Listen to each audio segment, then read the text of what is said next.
Bom dia para você que está aí do outro lado da tela. Começa agora mais um Perfil Médico para você. E hoje tem algo especial. Muito especial. Você vai acompanhar a história do Dr. Guilherme de Freitas, uma história que vai mudar a nossa forma de ver a vida, viu? Com certeza. Acompanhe agora.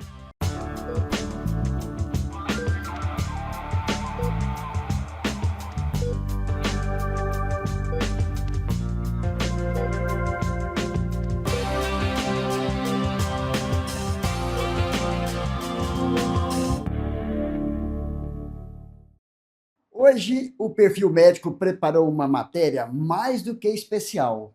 Isso mesmo, uma história de superação, de propósito, que vai contar como uma vida teve que se superar para continuar cuidando de outras vidas.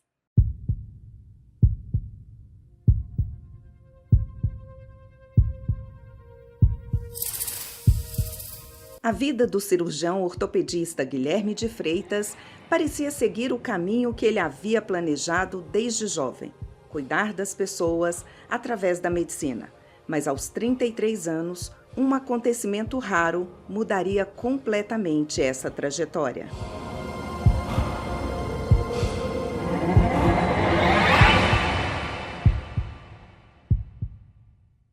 Hoje, médico, escritor e exemplo de superação, ele transformou uma das experiências mais difíceis da sua vida em uma mensagem de esperança. Aos 33 anos, Guilherme sofreu um AVC raro, conhecido como Síndrome do Encarceramento, uma condição neurológica grave que altera drasticamente a capacidade de movimentação e comunicação. Não, é uma situação assim, é triste, porque tinha mais ou menos noção daquilo que o médico que estava tratando dele tinha comentado. Quer dizer, no momento que se pensava que ele ia ter uma vida vegetativa. Então não teria mais aquilo que aquela vontade, aquela gana de se fazer o que ele sempre gostava, que era trabalhar e divertir. Então a gente esperava que, de fato, não houvesse melhora. Porque na realidade ele ficou mais de 30 dias vegetando. Só mexia com o olho, para cima e para baixo, para cima e para baixo. E devagar ele recuperou muita coisa. Quer dizer, não está uma pessoa absolutamente normal, tem um monte de limitação, mas o importante é que o intelecto e aquela vontade que ele sempre teve, ela continua presente. Eu não acreditava que eu estava fazendo um socorro para o meu filho. Quando eu cheguei lá, ele já estava desacordado. Mas assim, eu não queria pensar nada naquela hora, só em chegar no hospital, ligando com o celular, prevenindo as equipes de urgência para nos esperar, e eu deixava para sofrer depois. Depois eu penso o que vai fazer. Agora vamos correr, chegar no hospital, entubar, arrumar um serviço médico, um socorro adequado, depois a gente vê o que vai acontecer. Foram dias de angústia, medo e oração. Para a família, começava uma batalha que ninguém estava preparado para enfrentar. Primeiro, a minha mãe ficou uma grande parte do tempo com ele em Goiânia e em São Paulo. Então, primeiramente, foi lidarmos eu e meu pai morando em casa sozinhos, com a ausência deles, né? E ter que dar o suporte emocional para minha mãe viver aquilo fisicamente sozinha, né? Era muito pesado, muito pesado. E eu sempre tive uma conexão muito especial com ele. Então, não poder falar com ele era muito difícil, muito difícil. Graças a Deus a gente passou por isso, né? E ainda passamos por isso, né, com as dificuldades, que é uma vida adaptada. Mas, assim, graças a Deus ele tá vivo e, assim, acho que a parte de não poder falar, tocar no dia a dia, saber o que estava acontecendo, era o mais difícil. Ele que dava mais vida para a família. Porque é animado, festeiro, é o que levava festa para casa do pai. E eu sempre tive uma afinidade muito grande com ele. Depois desse episódio, Eloy teve um período do susto. Ele, lógico, ele abateu, O meu irmão, principalmente, abateu muito, desmotivou ele um pouquinho. E houve muita coincidência, a ressonância magnética do hospital que estava parada voltou a funcionar um dia antes, e o neuro estava lá, fez o exame, aquela situação toda. Foi já começou, aquela derrota já começou vitoriosa, né? Então, daí para diante as coisas foram se exacerbando. Depois veio um médico lá de São Paulo, quando ele chegou aqui, falou assim, olha, ele vai ficar na síndrome do locked-in, a única coisa que ele vai fazer da vida é mexer o olho para cima e para baixo. Durante esse período todo, foi uma agonia que ele se comunicava conosco depois de sair do coma, lógico, piscando o olho. Então era uma dificuldade muito grande e a gente ficava assim, né? E ele em coma ainda, eu falava no ouvido dele, calma, Guilherme, calma que tudo vai dar certo. E por aí foi andando a vida. Eu sei que um belo dia depois, quando ele já estava numa fase mais evoluída, né? Pulando várias etapas, lógico, numa fase mais evoluída, quando a Leila estava lá em São Paulo, eu fui lá também para vê-lo, e ele já estava quase que caminhando com o apoio do andador. Quando o médico viu, ele falou, esse é o Guilherme? É. Meu Deus do céu, eu nunca mais dou um diagnóstico desse para um paciente meu.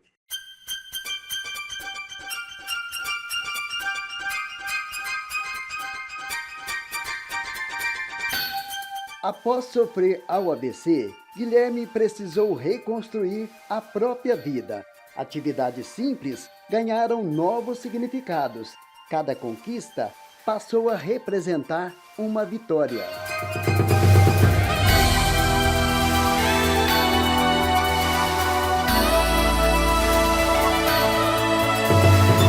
Dr. Guilherme, dentro da característica física dele, tem muitos questionamentos. Esses questionamentos estão passados nele na questão de fala, se ele entende, se ele consegue contactar com as pessoas. E isso o Dr. Guilherme tem preservado. E a luta que eu vejo do Dr. Guilherme é justamente isso. Mostrar que ele pode ser capaz, que ele está indo trabalhar, que ele consegue exercer sua profissão. Ele não cancelou seu registro médico. Mediante a isso, as pessoas o que fazem com seu profissional? Se aposentam. O Dr. Guilherme é um profissional ativo da medicina. Ele consegue todo dia elaborar desafios, tanto para a equipe que cuida dele, como eu, como os cuidadores, como outros profissionais que estão com ele. E isso para a gente assim, é satisfatório, porque a consciência do Dr. Guilherme ficou extremamente preservada. Um cara que está lutando todos os dias para estar melhor e dá palpite nos atendimentos, consegue trabalhar juntamente com a gente na questão de propiciar a ele queixas físicas que pode ajudar ele na capacidade motora e neural dele.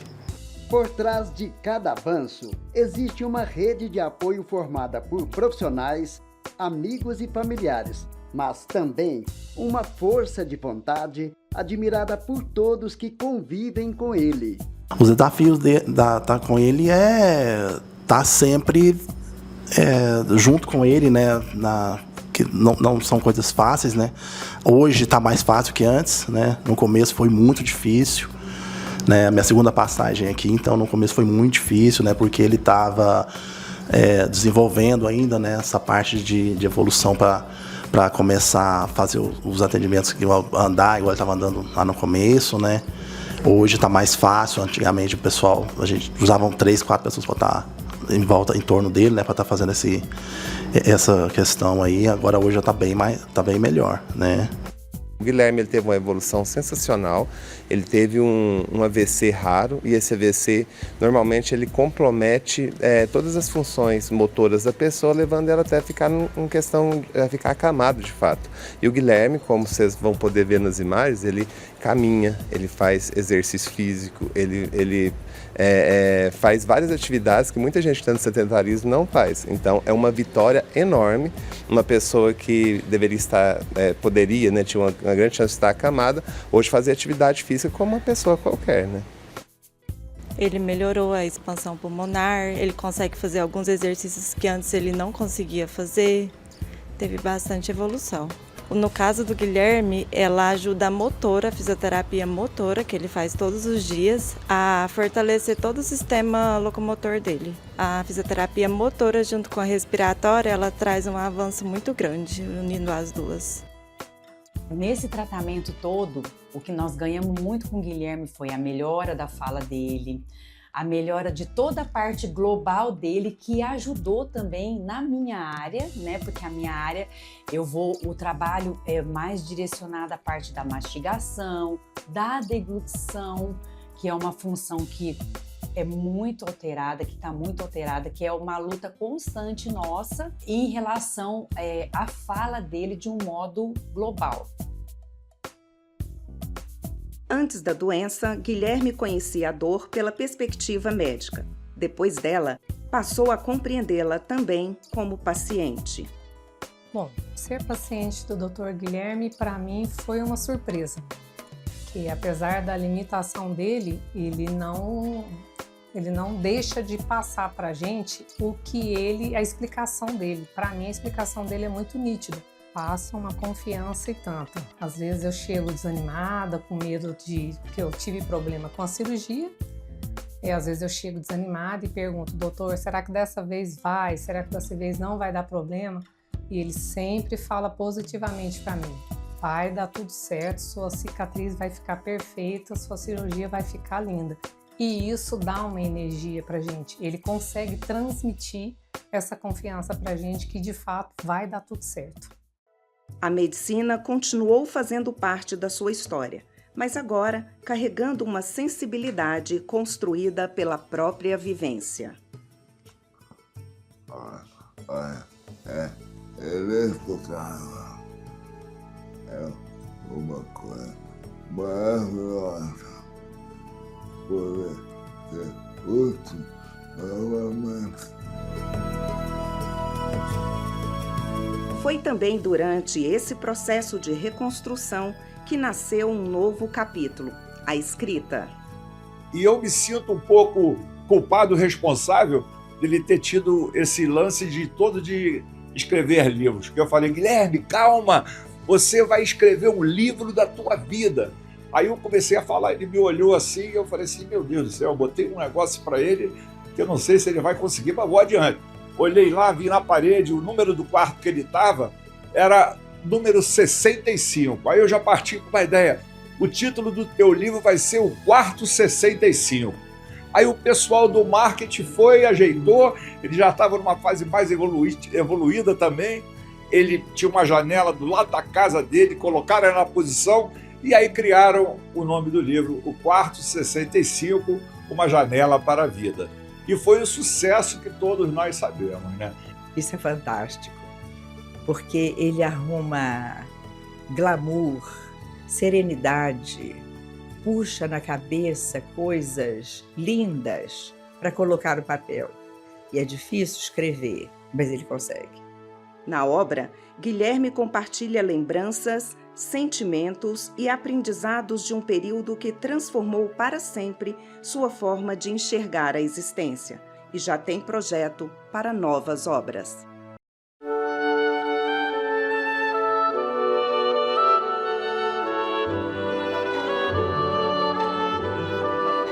A história de Guilherme é marcada por desafios que mudaram seus planos, mas não seus sonhos. Médico, escritor, filho, irmão, cidadão atuante e inspiração para quem acredita na força da superação.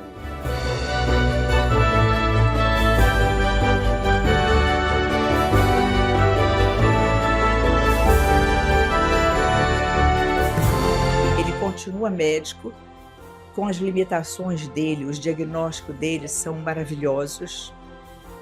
E ele continua atendendo e gostando de atender e superou essas dificuldades, apesar dele precisar de auxílio, ele consegue executar exatamente como ele fazia quando era criança, muito veloz, escreve isso, faz aquilo, então tudo ao mesmo tempo ele vai fazendo muita tarefa. Eu acho que agradecer primeiro a Deus, né? Segundo a ele mesmo, porque eu não tenho o ânimo que ele tem, de maneira alguma, quer dizer, aquela vontade, aquela gana que ele tem é dele. Quer dizer, eu estaria na metade do caminho até hoje. Oi, agora, é poder escrever.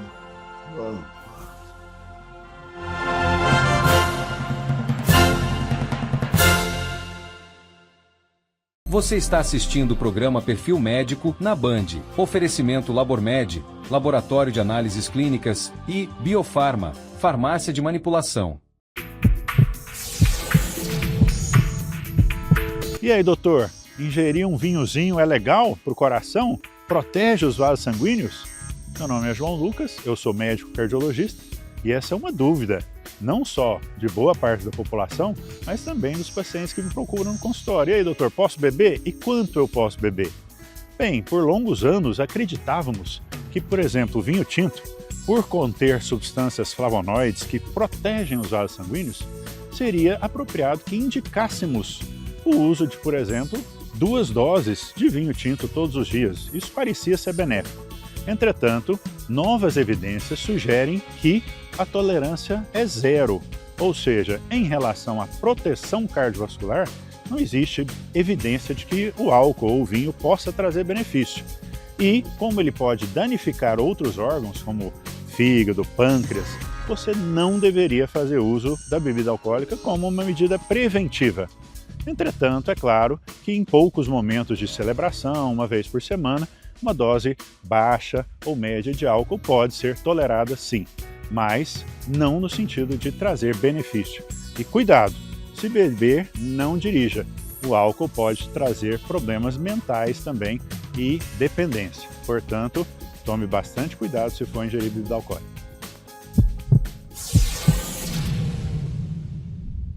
Vivemos as doenças emocionais, depressão, ansiedade, vícios, e hoje eu vou conversar com a terapeuta Miriam Mariano. A Miriam Mariano veio para falar para nós. Miriam, existe algum tratamento específico para as pessoas que estão no vício? Qual é esse tratamento que pode ajudar a trazer essa pessoa para o mundo real? Claro, existem as clínicas de recuperação que a gente já conhece, só que o que eu percebi ao longo da minha experiência como terapeuta, recebendo e trabalhando com pessoas que têm vícios, elas vão para essas clínicas, passam pelo período de abstinência, ficam isoladas de qualquer contato emocional que vá promover um gatilho, e quando saem, retornam exatamente para o mesmo ponto. Às vezes demora um pouco mais, mas elas sempre acabam retornando. Por quê? Todo vício, tá? Toda compulsão, ela tem uma causa emocional. Se eu não tratar a raiz do problema, o problema não vai deixar de existir. Não é eu tirando você do contato com o seu vício que vai vencer o seu vício. É eu entender por que você precisa disso. Então, existe um processo terapêutico muito profundo, que inclusive foi utilizado na psicanálise, veio da psicanálise com Freud, que é a hipnoterapia. A hipnoterapia, ela tem o poder de acessar o inconsciente e tratar as causas emocionais que levam a pessoa ao vício. Dentro da hipnoterapia, para as pessoas que estão acompanhando o perfil médico, geralmente as pessoas que acham que é uma regressão, que vai voltar a vidas passadas. Não. Nesse caso, para tratar essa pessoa que está no vício, como é essa terapia? A hipnoterapia, muitas pessoas realmente associam como regressão, como algo sobrenatural, como vidas passadas. Não, existe essa vertente? Sim, existe. Tá? Existem 2 processos de hipnoterapia. Tem o de regressão a vidas anteriores e tem a regressão emocional. Dentro dos tratamentos para vícios, nós vamos tratar a regressão emocional. Eu vou levar a pessoa ao momento em que ela criou a necessidade emocional e vinculou essa necessidade ao vício. Tá? Vou te dar um exemplo para às vezes ficar mais fácil o entendimento.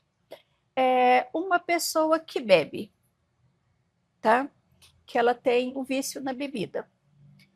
Se você for fazer um tratamento com a hipnoterapia, você vai descobrir que lá no passado dela, tá?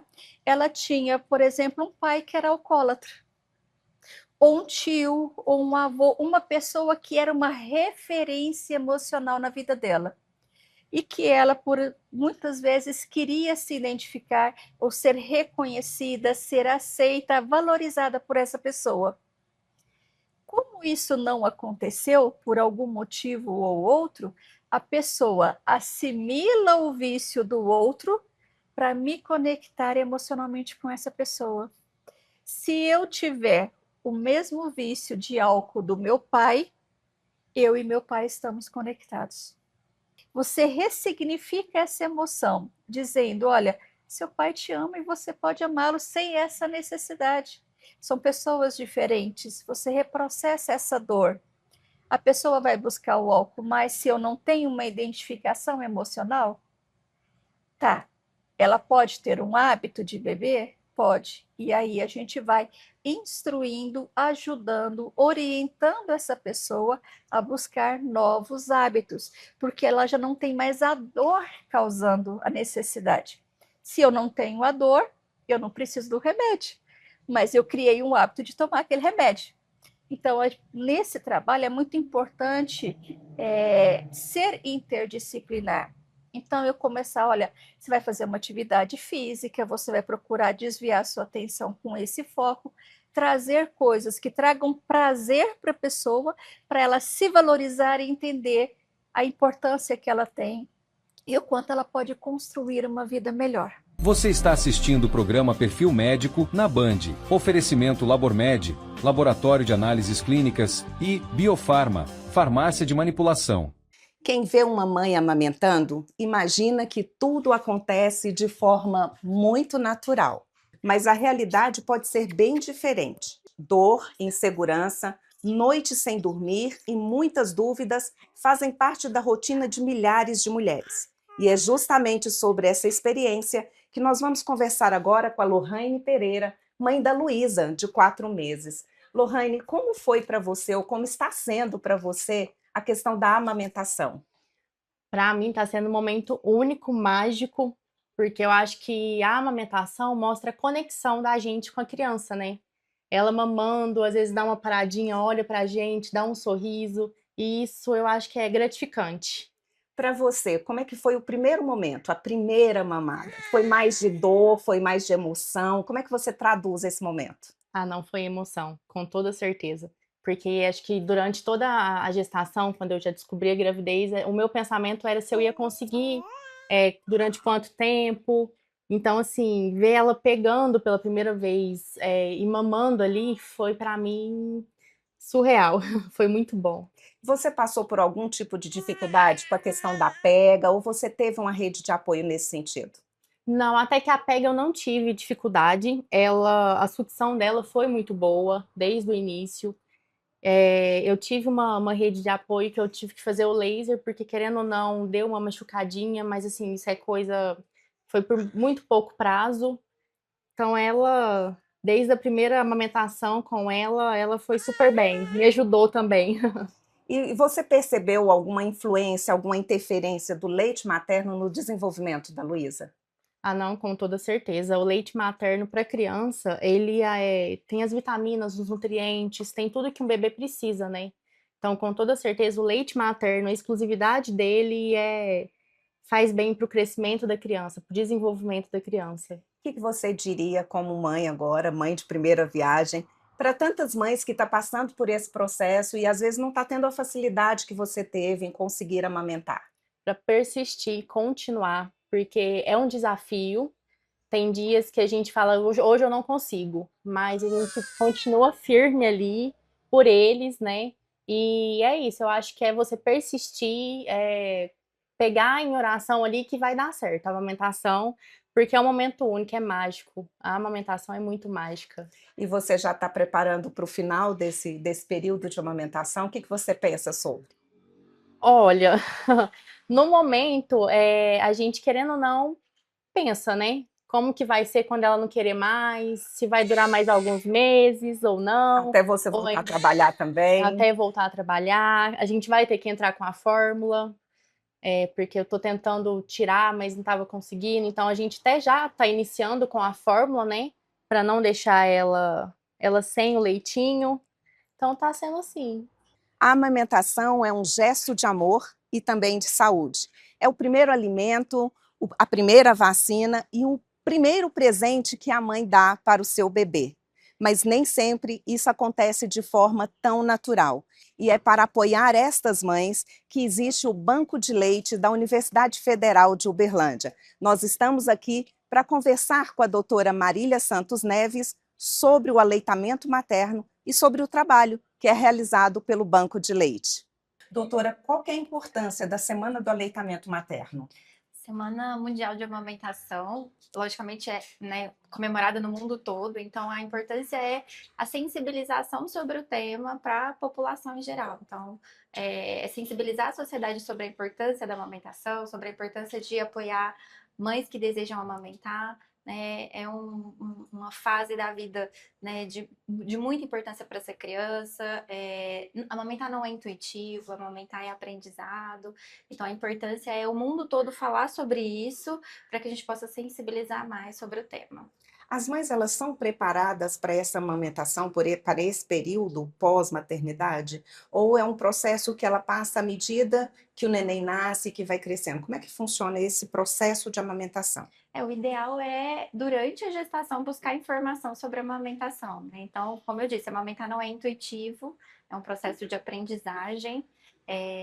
E para isso tem uma técnica adequada, né? Para não ter dor, para não ter fissura na mama, né? E para o bebê fazer uma boa ingestão de leite. Então, para isso precisa de muita informação e o ideal é que isso seja feito ainda durante a gestação. Agosto é considerado o agosto dourado, o mês do aleitamento materno. E qual que é a importância disso?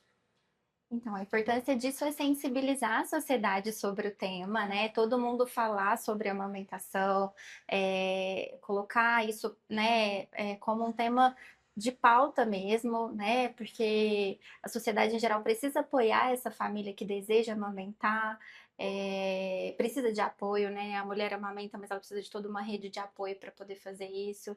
Então é importante que todo mundo, né, se sensibilize e possa falar sobre o tema. Dentro disso, qual que é o papel do Banco de Leite aqui da UFO? O Banco de Leite é um serviço especializado em lactação, então a gente promove, apoia, incentiva o aleitamento materno através das orientações, e aquelas mulheres que já estão com a amamentação um pouco mais estabelecida e que desejam doar o leite, elas também podem procurar o serviço para fazer essa doação, e esse leite que vem através da doação, ele é exclusivo para os bebês internados na unidade neonatal aqui do HCU.